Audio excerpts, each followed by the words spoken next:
l'ancienne passerelle, ou du moins une partie de l'ancienne passerelle. Ici, c'est un tableau de Michel Bourmeau et c'est une passerelle qui a été construite en 1908.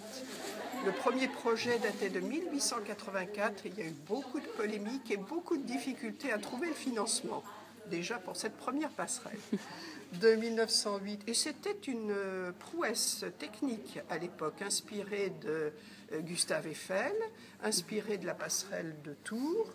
C'était une belle réalisation et dès sa construction, elle a, on peut dire, vitalisé tout le quartier qu'on appelait le boulevard des marchandises, où il y avait beaucoup d'industries, d'activités économiques, et ça a en même temps créé, on dit aujourd'hui, du lien social, puisque beaucoup de cheminots se sont installés là, de part et d'autre de la gare.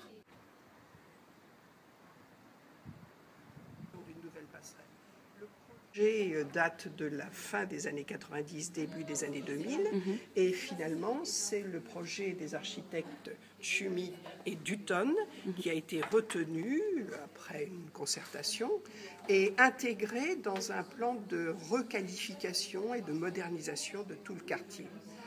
C'est une belle prouesse technique, quoi qu'on pense de l'esthétique, chacun aura son goût, et qui faisait d'ailleurs référence à un Lyonnais, Robert Le Ricollet, qui était un spécialiste de la résistance des matériaux. Belle structure en résille et qui renouvelle les liens entre les deux parties de la ville et qui redynamise ce quartier. Est-ce que vous savez par exemple pourquoi les travaux, l'inauguration de la nouvelle passerelle, ça a pris 1 an de retard? Alors, je ne suis pas dans les petits papiers, mais manifestement, il y avait à la fois des problèmes techniques et des problèmes de financement qui ont fait retarder l'inauguration en 2009.